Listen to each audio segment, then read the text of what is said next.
Greetings from Washington, D.C. to my constituents back in Arkansas. It's been a busy week here in D.C. this week. The House of Representatives has taken on several issues. First off, we voted to repeal Obamacare, an issue that I'm sure many of you are interested in.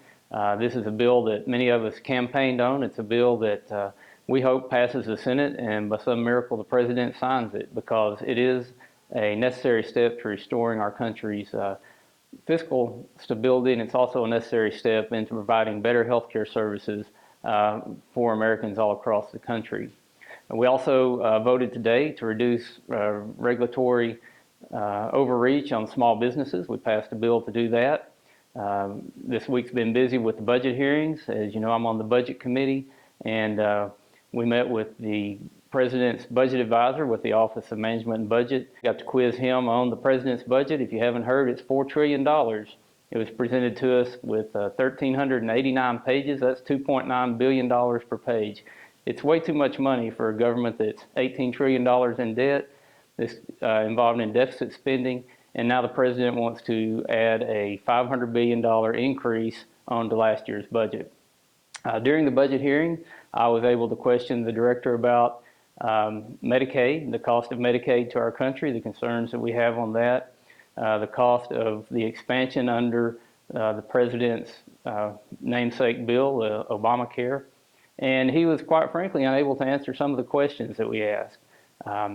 He didn't have the numbers on the projection and growth in that, and he also didn't have a good answer for why the match rates were so high for the Medicaid expansion. And if you don't know, Medicaid pays 100% for able-bodied individuals on the Medicaid expansion, whereas in Arkansas it only pays 70% for disabled children. What that's saying is that you could have a 28-year-old student in medical school getting their health care paid for 100%. The federal government reimburses Arkansas 100% for that service, whereas you could have a disabled child, an elderly person, the federal government only reimburses the state 70 cents on the dollar for that. Other states, that number drops as low as to 50%. Under expansion, a state can get 100% funding for, say, a 28-year-old medical school student, while the same state might only get a 50 to 75% funding rate or match rate based on the state for a disabled child. So do you think that's fair and equitable and proper use of America's hard-earned tax dollars to have those match rates set up that way? The act was structured in a way to encourage states to expand Medicaid. So it's been a busy week. We've got a busy week next week. We'll be taking back up the Keystone bill, the one we passed out of the House. We sent it over to the Senate. The Senate passed it, and they sent it back to us to approve it before it goes to the President for a signature.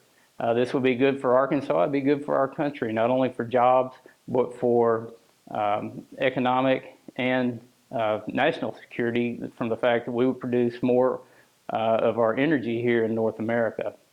The following week, I'll be back in the district, traveling around, meeting with constituents. I hope to see you then.